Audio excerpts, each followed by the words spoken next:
Libercast presenta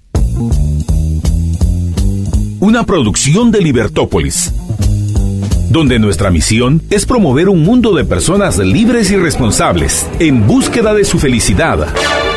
Creamos valor innovando, analizando y transmitiendo información e ideas. Día a día encontrarás los episodios de las emisiones correspondientes a nuestros programas. Contravía, todo a pulmón. Contravía por la tarde, más negocios y Liberviernes.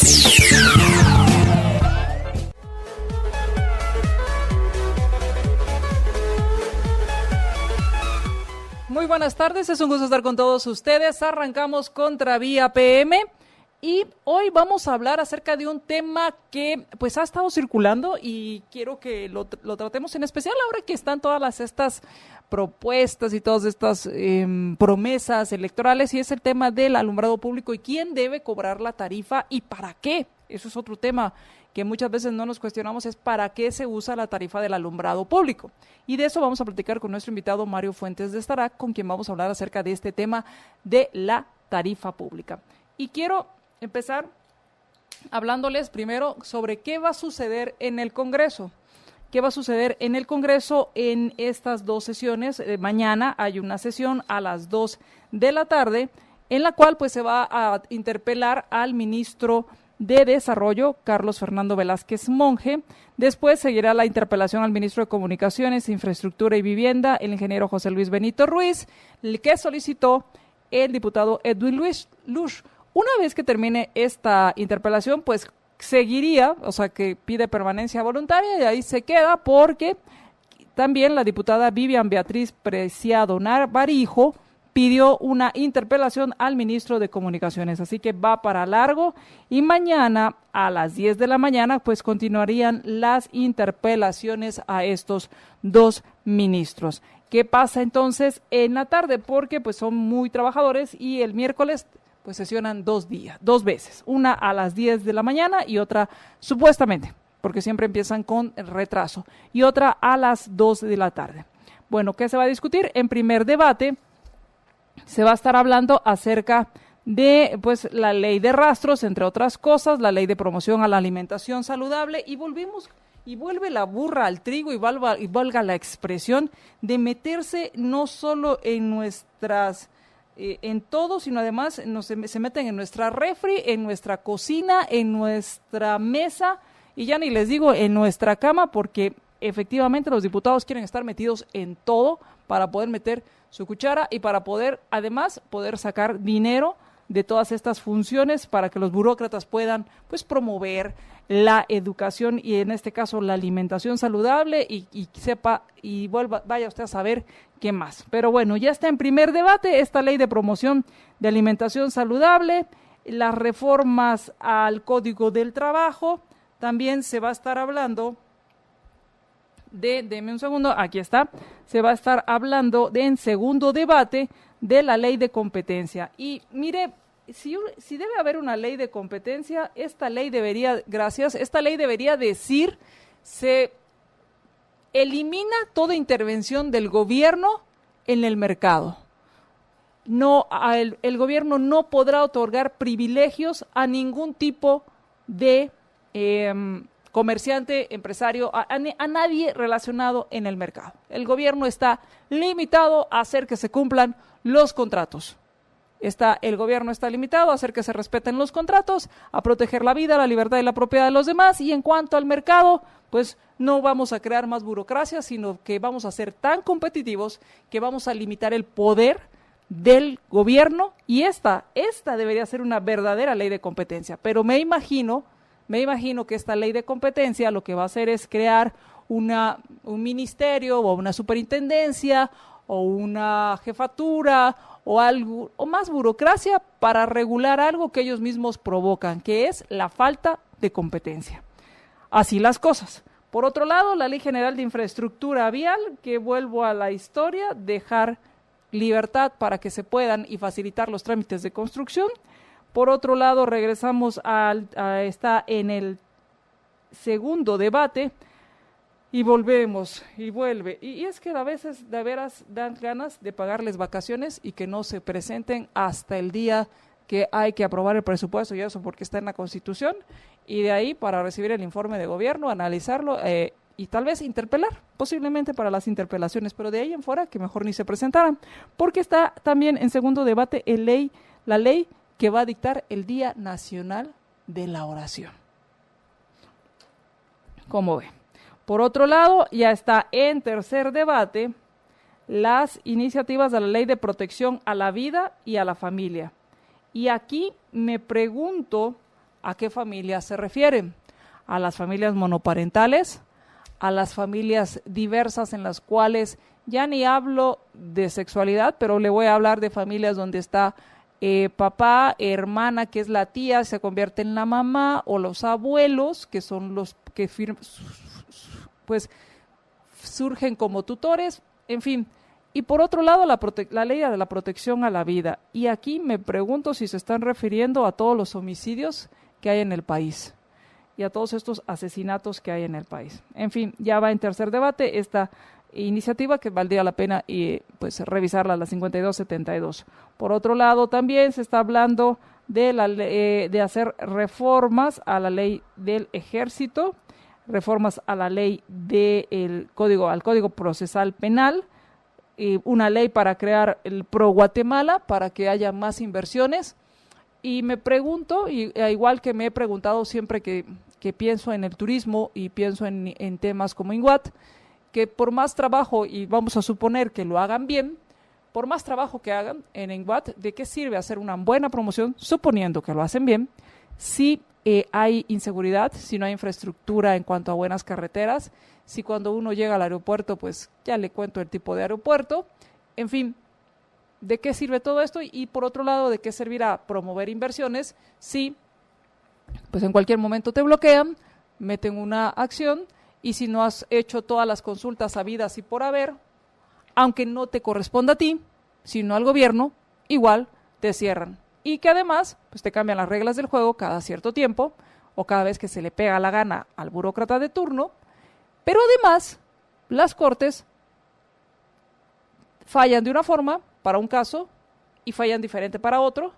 Además se llevan más de un año en conocer y en emitir una opinión, y por otro lado pues al final van a fallar acorde a el día, la temperatura o cómo sopla el viento, porque al final no se sabe cómo van a fallar, y a esto me refiero a la falta de certeza jurídica. Pero de todos modos, como creen que con leyes se solucionan las cosas, pues hay que crear una ley donde se promueva la inversión. Por otro lado, pues está una ley, están hablando acerca de aprobar la ley de Sistema Nacional de Protección Integral de la Niñez y Adolescencia. Yo no sé si esto es muy relacionado a la ley PINA, habrá que averiguar. Y también está la de ley de perros de servicio o asistencia para personas con discapacidad. También se va a hablar acerca de una ley para fortalecer la administración del Parque Nacional Tikal, y discutir un dictamen desfavorable, se va a discutir el dictamen desfavorable de una iniciativa que modifica la Constitución. Bien ambiciosa, muy ambiciosa la agenda para el próximo miércoles a las 2 de la tarde. Mientras tanto, pues como que no quiere la cosa y van pasando esas leyes.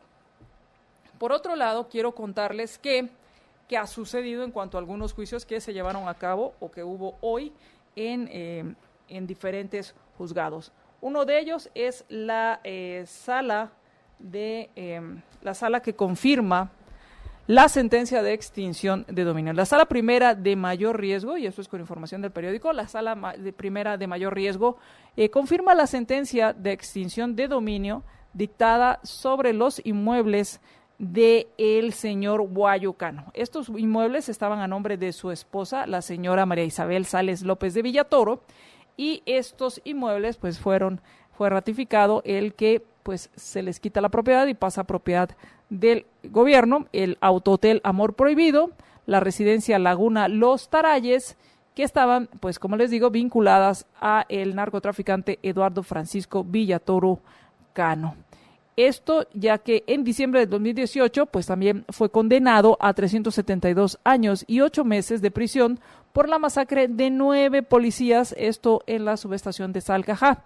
Además, se le responsabiliza del secuestro y la muerte del subcomisario César Augusto García Cortés, porque le había robado, o sea, el subcomisario le robó a este señor ya quisiera ser 740,000 $. Y en represalia, pues ustedes saben que si hay algo que hay certeza de castigo es en el crimen organizado. En este crimen organizado, el crimen en los narcos, hay una certeza de castigo y por consiguiente, pues aquel que se brinque de las reglas, rompa las reglas, el castigo es inmediato e inminente. Por otro lado, esto sucedió, entonces le extinguen el dominio o se confirma la sala primera de mayor riesgo, confirma la sentencia de extinción de dominio de las propiedades del señor Eduardo Cano, Villatoro Cano, Eduardo Francisco Villatoro Cano, que estaban a nombre de su esposa María Isabel Sales López de Villatoro.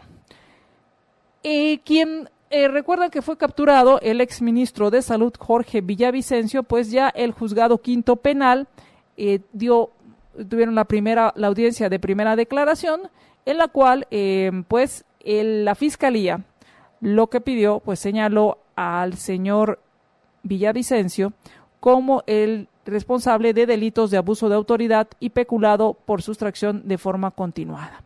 Esto es a raíz de las irregularidades que se dieron en la firma del pacto colectivo y las condiciones de trabajo de la cartera y el Sindicato Nacional de Trabajadores de Salud de Guatemala. Durante el periodo en que el señor Villavicencio fue ministro, esto fue en mayo de 2012 a septiembre del 2014, en esos pues, casi 2 años y meses, se firmó un pacto colectivo, el cual, pues muchos hemos hablado de los pactos colectivos y ya mucho hemos hablado en estos micrófonos sobre el abuso y lo lesivo que pueden ser estos pactos en cuanto a las condiciones que se negocian y que para empezar pues no hay dinero para pagarlo y por otro lado la forma en que se manejan pues realmente no importa si hay resultados o no, lo importante es aumentar los sueldos y aumentar las negociaciones, no importa si el que trabaja bien va a ganar lo mismo que el que trabaja mal. No importa si el que no llega a trabajar, porque olvídese que trabaje mal, hay unos que ni llegan, igual van a cobrar que el que trabajó bien y que el que trabajó mal. Y por este contrato se pagaron 14 millones de quetzales al abogado César Landelino Franco López.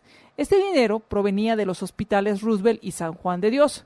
Según esto, este dinero estaba destinado a medicamentos, alimentos, productos reactivos y químicos, y así como material quirúrgico. Entonces, al parecer este dinero se tomó de esta parte del presupuesto, se le dio a este señor abogado para que se firmara el pacto colectivo entre el Ministerio de Salud, pero voy a ser más precisa, entre los tributarios y el Sindicato de Trabajadores de Salud. Y entonces se firmó por 14 millones y de esto se le está acusando al señor Villavicencio de haber aprobado este que les digo, pues este contrato por demás, ya se imaginará, leonino. Entonces, bueno, se le pagó en febrero de 2014, se le dio un primer pago por 7 millones y después, obviamente menos impuestos, y después el segundo pago fue esto fue en febrero, luego en julio se le dio la segunda parte, que pues los otros 7 menos los impuestos respectivos. Así que el fiscal de este caso pues explicó que por el pago de cuotas y viáticos, además, la cartera erogó 34 millones de quetzales. Según en su defensa, ya que estamos hablando de la primera declaración, en su defensa lo que aclara el señor Villavicencio es que esto es algo administrativo laboral y que no tiene nada que ver con la parte penal y que se le está criminalizando, porque esto es un pacto colectivo y entonces se está criminalizando el pacto colectivo y que además él es médico, que él no conocía de esto y que le habían dicho que se tenía que homologar y entonces había que firmar y nunca le dijeron que era ilegal. Y esta es parte de las declaraciones que hace el señor Villavicencio en el caso en el cual se le está acusando. Así que en esto está esta primera audiencia en la cual se están conociendo los señalamientos y obviamente los descargos por parte de ambas de ambos lados o de ambas partes en este proceso. Y quien va a salir libre después de 6 meses y días de haber estado en la cárcel y va a salir libre, o bueno, va a llevar su proceso a través de una medida sustitutiva. No es que salga libre, corrijo y vuelvo a aclarar, no es que salga libre, sino que tiene una medida sustitutiva, va a llevar su caso a través de una medida sustitutiva. Es el señor Carlos Bielman, exministro de Gobernación, quien ha sido acusado por ejecuciones extrajudiciales. La juez de mayor riesgo, Claudette Domínguez, decidió que puede salir mediante fianza de 1 millón de quetzales. A criterio de la juzgadora, pues no existe un peligro de fuga y por consiguiente, pues decide darle al exfuncionario esta medida sustitutiva, la que pues no existe. Como les digo, los 2 casos por los cuales no se dan medidas sustitutivas es 1, porque haya peligro de fuga, y 2, que se obstaculice la búsqueda de la verdad para impartir justicia. Entonces, esto es lo que sucedió. Va a salir libre bajo fianza. Va a llevar su proceso bajo fianza. ¿Cuáles son las medidas? Queda con arraigo, tiene la obligación de firmar un libro de existencia y está prohibido acercarse al Ministerio de Gobernación. Además de pagar la fianza de 1 millón de quetzales para poder llevar su caso desde fuera de prisión. El exministro tiene prohibido además salir del país, comunicarse con los demás procesados en el caso relacionado en estos casos y después de 6 meses pues saldrá de la prisión para llevar su caso a través de medidas sustitutivas. Y por último, ya para irnos y empezar con nuestro tema, ¿quiénes creen que ya recibieron su credencial y al final están felices y contentos? Porque la señora Telma Cabrera, y aquí aclaro, Telma Cabrera, ya recibió su credencial que la acredita como candidata a la presidencia junto con Neftalí López, que es el candidato a la vicepresidencia por el partido Movimiento para la Liberación de los Pueblos, el MLP, el Movimiento para la Liberación de los Pueblos, mejor conocido en algunos ámbitos como el partido Codeca, pues ya ha recibido sus credenciales. Y aquí entonces empezará continuará ya con su campaña, ya con las credenciales ya inscritas oficialmente. Y por un lado, dentro de las declaraciones que ella brindaba, era que el Tribunal Supremo Electoral y el Registro de Ciudadanos habían hecho lo que tenían que hacer, porque al final lo que se estaba haciendo era criminalizando su movimiento. Yo sigo dudando y sigo creyendo que, si bien es cierto, no todos son los que están robando, sí hay quienes están robando energía eléctrica y que esto es una de las grandes falencias que tiene la Fiscalía, no solo de esta actual administración, sino la anterior, en perseguir estos delitos. Así que pues van a participar y pues se someterán al escrutinio de los votantes para decidir si quieren tener a la señora Telma Cabrera y a Neftalí López como presidente y vicepresidente del país. Vamos a ir al corte y cuando regresemos, hablemos entonces del tema de quién cobra o quién debe regular o cómo se establece la tarifa del alumbrado público, y la pregunta también más importante es ¿y para qué se utiliza este dinero? Vamos al corte y regresamos. Estás escuchando Libertópolis.com. Ideas con valor.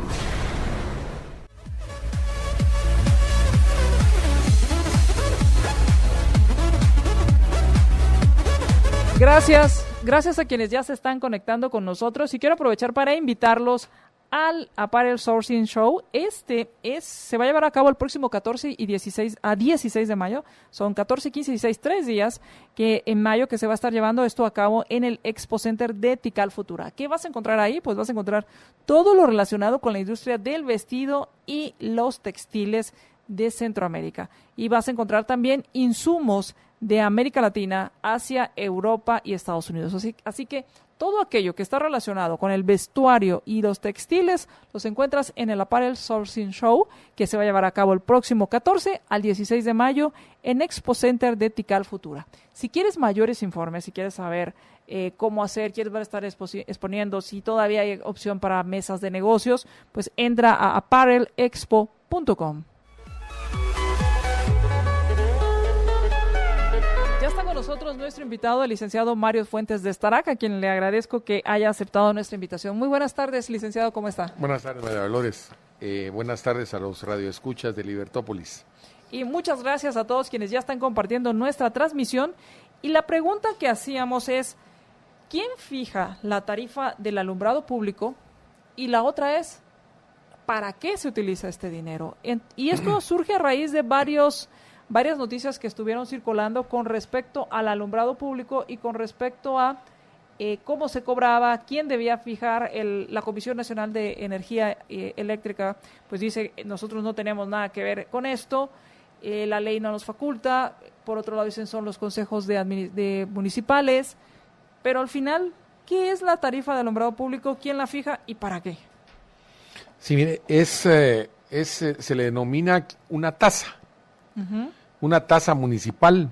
Sin embargo, las tasas municipales son consecuencia de una suerte como de contrato, porque la municipalidad le presta al vecino o al usuario, le presta un servicio y el vecino pues le paga una retribución por ese servicio que le presta.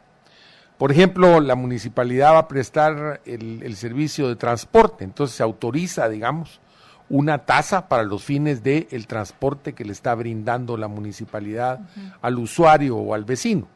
El agua, por ejemplo, la recolección de basura. Ahora, en este caso, aquí no hay, una prestación y una contraprestación. Es decir, que la municipalidad no es la que presta el servicio de alumbrado público, sino que este servicio de alumbrado público está precisamente previsto dentro de la distribución de electricidad que realizan las distribuidoras de energía. Y consecuentemente son ellas las que están obligadas a proveer para los efectos del alumbrado público. Entonces, ¿qué es lo que sucede aquí? Pues simple y sencillamente las municipalidades se sacaron de la manga una mal denominada tasa de alumbrado público. No es una tasa porque aquí la municipalidad no es la que está prestando el servicio de alumbrado público.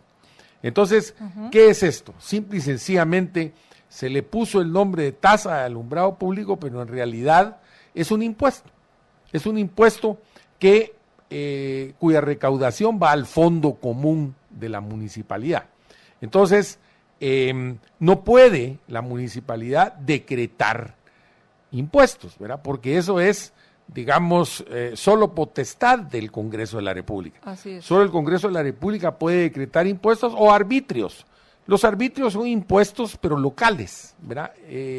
Específicamente para determinadas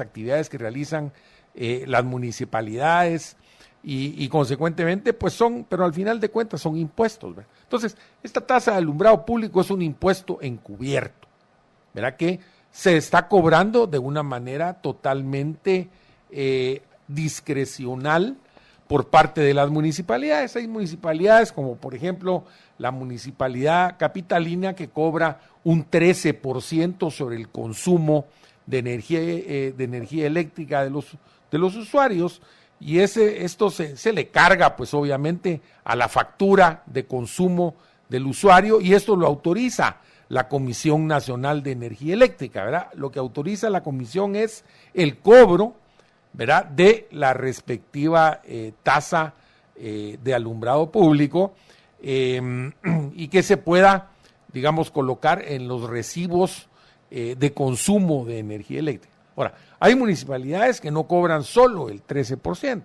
sino que llegan al extremo de cobrar en términos porcentuales hasta el 200% del consumo de energía eléctrica. Esto ha causado indudablemente un malestar entre las distintas poblaciones, y yo diría que es causa precisamente de inestabilidad y de zozobra social, ¿verdad?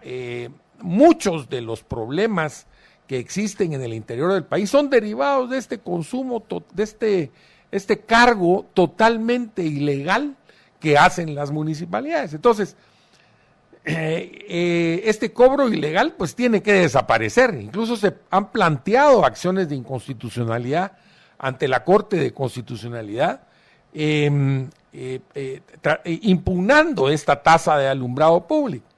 Pero las resoluciones han sido eminentemente políticas, ¿verdad? No quieren como confrontar a las distintas municipalidades. Y entonces, al principio la Corte había sostenido el criterio de que era inconstitucional, porque el Congreso es el que tiene que emitir este tipo de impuestos o arbitrios, y no las municipalidades atribuirse esa función o esa facultad.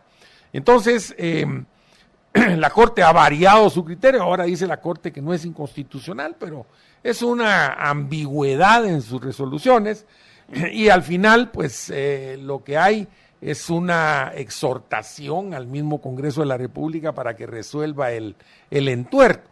El Congreso pues ha tenido, como usted bien señala, distintos proyectos para que esto finalmente se le denomine un impuesto al alumbrado público, ¿verdad? Que es al final un arbitrio al alumbrado público, y no que se siga con esa discrecionalidad de una tasa. Al final, lo que se le está pidiendo al Congreso es que formalice o que legalice un cobro ilegal. Bueno, el cobro ha sido ilegal hasta el momento. Y le está pidiendo que lo legalice. Y entonces le está pidiendo, pues, no tanto que legalice el pasado, porque eso ya es ilegal, ¿verdad? Claro. No, sino que de aquí en adelante, le vamos a llamar, como debe ser, le vamos a llamar impuesto, y ese impuesto, pues es un impuesto fijo, y no queda a discreción su fijación de las municipalidades. Entonces, por lo que voy entendiendo, primero, las distribuidoras están obligadas a brindar ese servicio, según la ley. Así es. ¿Quién paga los postes? ¿Quién paga las lámparas? ¿Quién y la energía tal como tal, el fluido? ¿Quién paga eso? Es parte precisamente del contrato que hacen las distribuidoras. O sea que la distribuidora está obligada, por ejemplo, a reponer lámparas, a instalar postes en las calles, a reponer postes que se hayan deteriorado. Lo hace la distribuidora y no la municipalidad. Y no la municipalidad. Y eso es muy importante, porque por lo general uno cree, obviamente al tener la tasa municipal, uno cree que este cobro es para poder mantener este alumbrado público donde debe haber. No es cierto. Esto es un impuesto. Que la municipalidad no tiene nada que ver con los postes ni con nada de eso. Eso le incumbe estrictamente a la distribuidora. A la distribución. Ni siquiera le llega un recibo que diga cobro de energía por los postes de luz de su municipio. Ni siquiera eso. Sin embargo, tenemos esa tasa municipal de cobro por alumbrado público. Es un impuesto. O sea, es como le dijeran a usted, es el impuesto de la renta. Claro. Simple, es un impuesto sobre la renta. O es el impuesto, por ejemplo, que le llaman el impuesto de ornato, ¿verdad? Ajá, la famosa boleta. Que es un arbitrio, ¿verdad? Entonces, simple y sencillamente, es un impuesto que a usted le pone. ¿Cómo le devuelven el ornato? Pues ahí no hay una contraprestación, ¿verdad? Simplemente es un impuesto. Y eso va al fondo común de la municipalidad. Y vamos a ir al corte. Quiero agradecerles a quienes ya se están comunicando con nosotros. Muchísimas gracias a Manuel Barrientos, a Walter Fer Flores. Muchísimas gracias. Hola, María Dolores, ya vine compartido. Muchísimas gracias. Nos dice Aisha Orozco, espero que se haya resuelto el problema. Ya los chicos revisaron el tema del sonido. Espero que lo estés oyendo bien. Si no, por favor, vuélvenos a escribir. Gracias por tu comentario. Quiero también darle las gracias a quienes nos dejan sus mensajes. Así que cuando regresemos del corte, Si entonces no le llega ninguna factura como nos llega a todos cada mes diciendo que cuánto consumimos de energía eléctrica y que tenemos que pagar y ahí aparece la tasa municipal, si eso no le llega a la municipalidad por concepto de alumbrado público, entonces, ¿para qué se usa este dinero? Vamos al corte y regresamos. Ahora puedes ver todos los programas de Libertópolis por Facebook Live. Facebook.com/Libertópolis. Transmisiones de Libertópolis por Facebook Live. En directo. Disfruta de nuestros programas y dale compartir.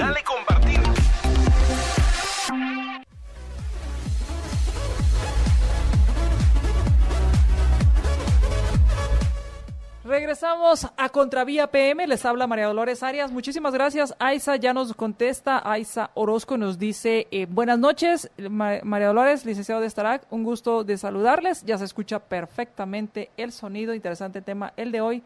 Éxitos, muchísimas gracias. También saludos a César Llama. Y aquí nos preguntan otro tema y me gustaría saber si podemos también tocarlo, ya que estamos hablando de los cobros que hace la municipalidad. Y hablan acerca del YUSI, para qué sirve el YUSI y cómo se utiliza el YUSI. Cerrando el tema del alumbrado público, si no reciben, como hablaba, no reciben esa factura que dice por consumo de alumbrado público en el municipio, entonces, ¿para qué usan ese dinero? ¿O a dónde va ese dinero? Ese dinero va al fondo común de la municipalidad, o sea, simple y sencillamente no tiene un destino específico, sino que está dentro del presupuesto general de ingresos y egresos de la respectiva comuna. Es decir, que se destina a distintos menesteres, ¿verdad? Bacheo de calles, sueldos, o sea, gastos generales, etcétera. Pero no hay un destino específico para el alumbrado público, pues no. Porque no existe. No existe, no tiene una actividad, pues es que no hay tasa ahí tampoco. Porque no le está dando a usted la municipalidad no le está dando una prestación, ¿verdad? No le está prestando un servicio. Como nos comentaba, como por ejemplo, cuando uno paga el agua, recibo agua. Así es. Si pago la extracción de basura, pues recibo el servicio y pago la tasa. Y pago esa tasa. Así es. Sin embargo, con la energía eléctrica se supone que recibo el servicio del alumbrado público, pero se lo estoy pagando a quien no lo da. Así es, no presta el servicio. Entonces, ¿qué es eso? Ese es un impuesto. Pero es un impuesto que no se decretó por el Congreso de la República, o un arbitrio. Y ¿Ya? entonces lo que ha sucedido con las Cortes es que no han establecido una jurisprudencia para eliminar esto, básicamente. Al principio sí. Por ejemplo, recuerdo yo el caso de la Municipalidad de Escuintla. Se declaró inconstitucional la tasa de alumbrado público. Sin embargo, posteriormente se impugnó la tasa de alumbrado público aquí en Guatemala, en la capital, ¿verdad? Y hubo una cantidad de movimientos de tipo político que finalmente la Corte de Constitucionalidad declaró sin lugar en la impugnación, ¿verdad? Y mantuvo la vigencia de la tasa de alumbrado público. Por consiguiente, pues, obviamente continúan cobrándolo como que fuera algo legal. Así es. ¿Qué pasa con el YUSI? Porque nos hacen una pregunta con respecto al YUSI. ¿Para qué se usa el YUSI? ¿Cuál es el sentido del YUSI? Si sí es una tasa, es un impuesto, ¿qué es el YUSI? Es un impuesto. Como se su llama nombre lo el indica. Impuesto único sobre inmuebles. Okay. ¿Verdad? Y tiene un máximo de cobro de hasta el 9 por millar. Okay. O sea, acá podríamos decir que por un 1 por millar no llega al 1%, más o menos es 0.9%. ¿Verdad? Esto se cobra a todos los inmuebles, ¿verdad? Porque prácticamente con el 3% ya no hay, no recuerdo ahorita la cifra, creo que son 70,000 quetzales o algo así, y ya después todo lo demás se paga ya con el 9 por millar, ya con la inflación que ha habido, ¿verdad? Prácticamente todos los inmuebles pagan el 9 por millar. Entonces, este es un impuesto que va también al fondo común de la municipalidad, ¿verdad? Para todas sus actividades municipales. O sea, ese es lo que se llama el impuesto predial, Claro, ¿verdad? pero ahí es muy claro, es un impuesto. Es un impuesto decretado por el Congreso de la República. Decretado por los diputados. Espera y sea optimista que vas a recibir servicios a cambio de ese impuesto, pero no hay un servicio específico por ese impuesto, básicamente. No hay una contraprestación, digamos. ¿Cuáles son las acciones que que me ha dicho que ya se han tomado acciones, sin embargo se mantiene ahorita en suspenso? ¿Hay alguna resolución pendiente o ahorita no hay nada pendiente en cuanto al cobro de esta tasa de alumbrado público? Pues no hay nada. Yo recuerdo que la última impugnación se hizo, creo que se resolvió en el 2015, en donde la Corte de Constitucionalidad dijo que no era inconstitucional la tasa de alumbrado público establecida o fijada por la Municipalidad de Guatemala, de la capital. Y creo que esa fue la última impugnación que se realizó. Yo creo que, incluso creo que uno de los candidatos presidenciales está proponiendo de que se suprima la tasa de alumbrado público. Yo creo que es mejor impugnarla, porque al final de cuentas los mismos diputados están complicados, son diputados distritales, están vinculados a sus respectivas municipalidades, y todo esto pues tiene una serie de vasos comunicantes.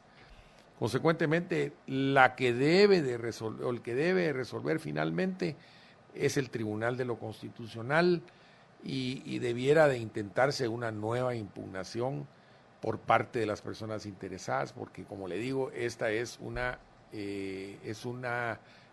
cargo totalmente arbitrario, inconstitucional, ¿verdad?, que se ha venido realizando simple y sencillamente porque así pasan muchas cosas en Guatemala, ¿verdad?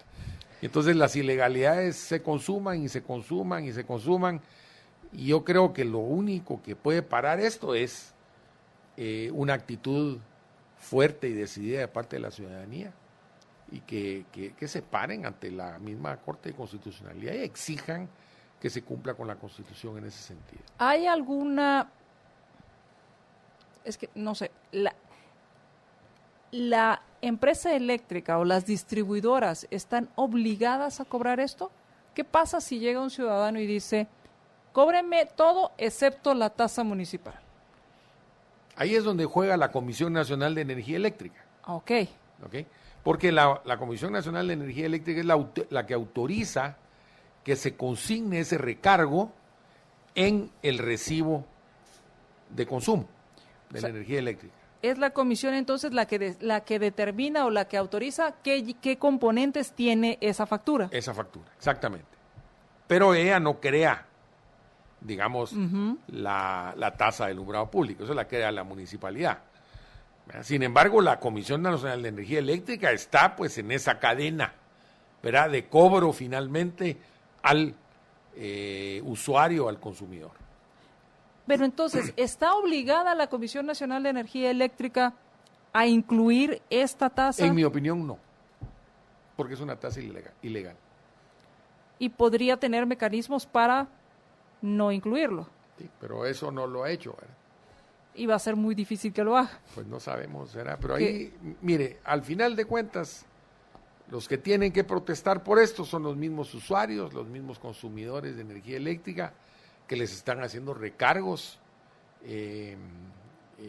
digamos, totalmente ilegales y excesivos, ¿verdad? Porque, como le digo, hay municipalidades que simplemente deciden cobrar 200% del consumo de energía eléctrica. O sea, que ahora que estamos en esta época de elecciones y de promesas por todos lados, entonces no es necesario que el Congreso diga que no se debe cobrar, o que la Corte per se deba resolver, que no ha resuelto de forma pues apegada a derecho, sino el mismo Consejo Municipal puede decir, no vamos a seguir cobrando esto porque es ilegal. Claro. Y solo informar la resolución que toman en, Claro. en el acuerdo municipal y A presentarlo los a la candidatos a alcalde habría que Preguntarles, cuestionarlos sobre eso. ¿cuál es su postura respecto a ¿Qué esta? va a hacer usted con la tasa? Es ilegal, usted la va a suprimir en su municipio. Que esto es muy importante, porque Claro. al final las personas, al entender que es un cobro ilegal, ya se puede preguntar qué va a hacer con una ilegalidad. ¿La va a avalar o la va a quitar? Así. Y no depende, o sea, si llegan con el cuento que tiene que hacerlo el Congreso o que tiene que ser una orden de la Corte, eso no es correcto, o sea, no es cierto, No. es una mentira. No, porque el Congreso no ha decretado esa tasa, ni ningún arbitrio ni impuesto de alumbrado público. Entonces, son las municipalidades las que sus consejos, los consejos de las corporaciones municipales, los que han emitido, digamos, estas tasas. Consecuentemente, ellos pueden tomar la decisión de ya no cobrarlas. Hay municipios que creo que ya no las están cobrando. Y bueno, nos hacen varias preguntas. Una es con respecto a al presupuesto de la municipalidad.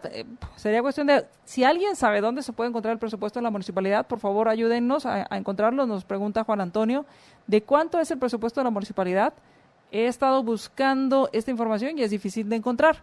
Vamos a averiguar, y si alguien sabe dónde podemos encontrar el presupuesto de la municipalidad, de las municipalidades, porque me imagino que se refiere a la de Guatemala, pero de las municipalidades, pues va a ser, por favor, que nos ayuden a encontrarlo.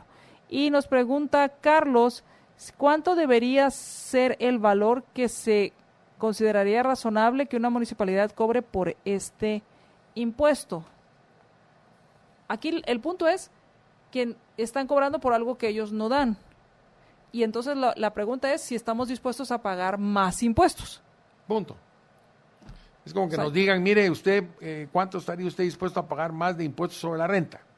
Claro, y en este caso es, usted ya paga el YUSI, paga, quienes tienen propiedades pagan YUSI, todos pagamos boleta de ornato y además paga cualquier otro servicio que recibe de la municipalidad. Ahora, ¿cuánto más está dispuesto para cooperar sin recibir ningún servicio a cambio y ponerlo en... Pues tendría que justificarse ese impuesto, ¿verdad? Decir, bueno, ese impuesto lo vamos a destinar a alguna actividad específica. a alguna actividad específica para que la gente diga, bueno, estamos dispuestos a pagar eso. Porque el servicio de alumbrado público no es que vaya a desaparecer, sino porque el servicio de alumbrado público ya está contemplado en la ley, me imagino que es la ley de energía eléctrica, de electricidad, ya está contemplado en la ley que lo tienen que proporcionar las distribuidoras. O sea, no es que va a desaparecer ese servicio. No.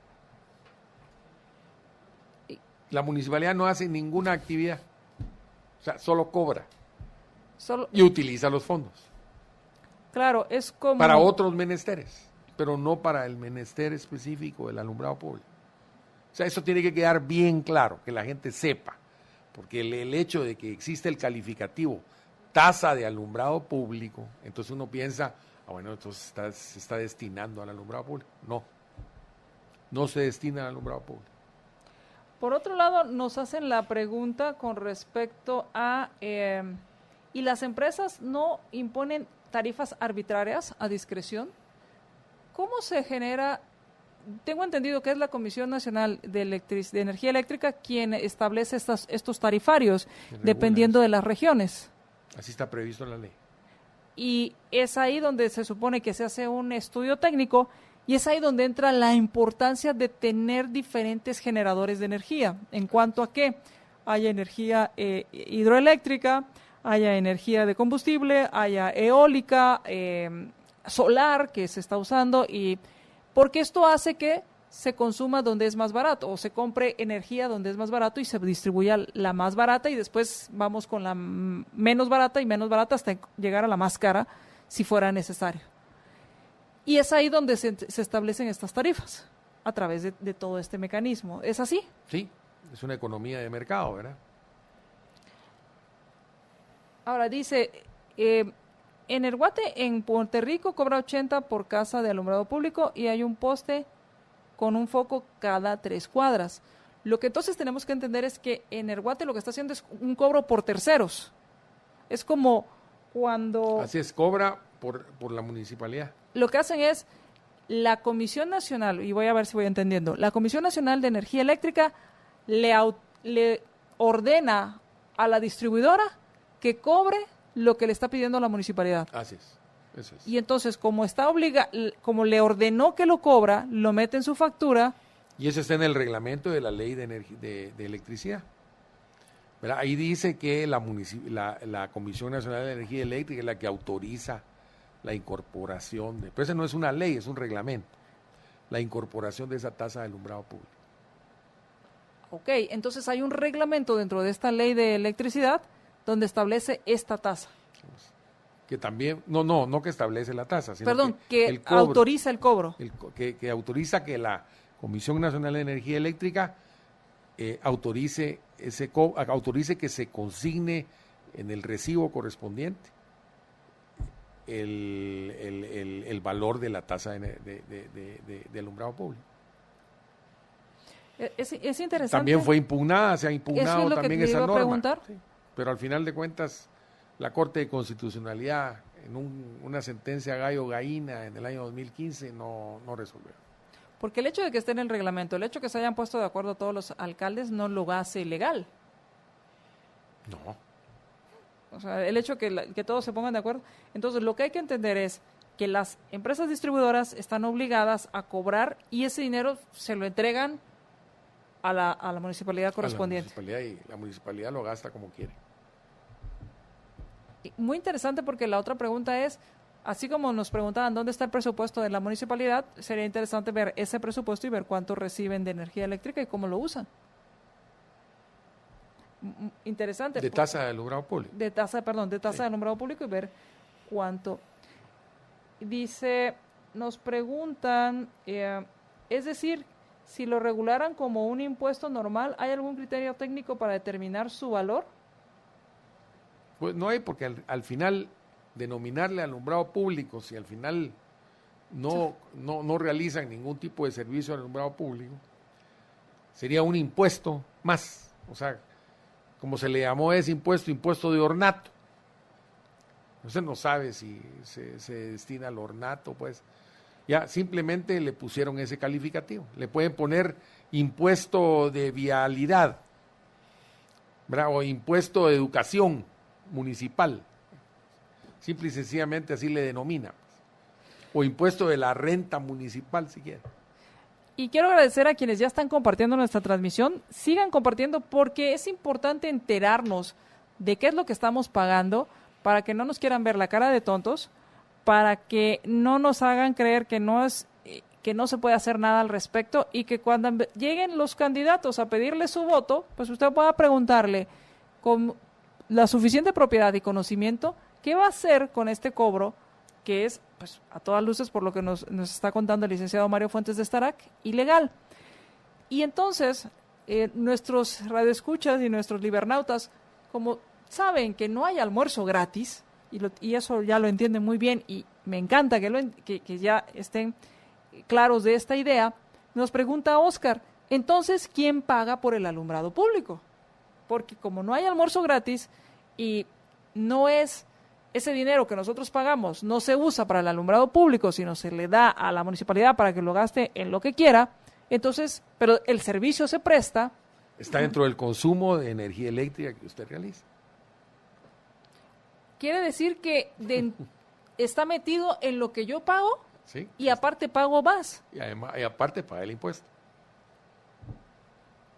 Que lo correcto entonces sería que me dijeran, usted consumió tanto de, no sé, tantos watts, además, tanto es de energía de alumbrado público, y esto es la tasa que le cobran estos por quién sabe qué. Así es. ¿Y esto está metido en la tarifa entonces? ¿Contemplado en esa tarifa para que aparezca por consumos? Sí, está dentro del consumo suyo. Ahí se paga todo ahí va metido todo la estructura de costos de la misma distribuidora, todo. Ahora sí nos queda más claro, gracias a Oscar que nos hizo la pregunta, porque entonces al final pagamos nuestro consumo, pagamos el alumbrado público más la tasa que ya está pagada. O sea, No, más la tasa impuesto. del alumbrado, más la tasa de un alumbrado público, supuestamente, Usted paga su consumo, ¿verdad? Y además tiene que pagar un impuesto y además tengo que pagar un impuesto sobre ese consumo. sobre ese consumo, básicamente. Cuando es por porcentaje, pero a algunos les va peor y es fijo. Fíjese que ni siquiera es sobre el ingreso suyo, sino que le están cobrando sobre su gasto. Y en algunas ocasiones, pues es ni siquiera es sobre el gasto, sino se establecen una tarifa Eso es lo que fija. usted consume. Sobre eso le clavan el impuesto. Pero ¿qué pasa cuando es el cargo fijo y yo gasto 30, me cobran 60 y termino pagando 90? Pues sí. Es impresionante y este tema, la pregunta es, ¿lo están tocando los candidatos a su municipalidad? ¿Lo han hablado? Vale la pena que ahora que andan con los cantos de sirena, usted busque la cuenta de Twitter, ya sea del partido o del candidato, y le pregunte. Licenciado, ¿algo más que quisiera agregar? Pues básicamente yo creo que este tipo de programas son importantes porque empoderan a la ciudadanía, empoderan a los vecinos, a los usuarios, ¿verdad? A los consumidores, para que se opongan y resistan a estos cobros que son ilegales, ¿verdad? Y que en todo caso, si quieren legalizar un impuesto, que lo hagan a través de los mecanismos que establece la Constitución, en este caso sería el Congreso de la República, y que en todo caso los señores diputados justifiquen ese impuesto, para qué lo van a destinar, como usted bien señala, ¿verdad? Porque no es cuestión de que le cobren a uno nada más, sino queremos ver en qué obras o en qué actividades se traduce. Claro, al final se ha hablado tanto de la transparencia, pues qué mejor que transparentar el cobro de todo lo que pagamos. Muchísimas gracias. Con mucho gusto. Muchas gracias a todos ustedes, muchas gracias por sus preguntas, muchas gracias por su participación. Sigan compartiendo para que no nos quieran ver la cara de tontos los políticos y entendamos qué es lo que nos están cobrando y por qué no lo cobran. Así que muchas gracias a todos. Vamos a nuestro siguiente programa en Más Negocios.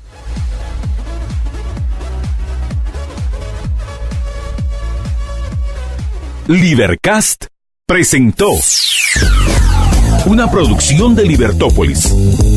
Recuerden que si quieren conocer más de nuestros programas, seguirnos en las diferentes redes sociales, o si quieren ver nuestros programas y conocer a nuestros conductores e invitados, pueden ingresar en www.libertopolis.com.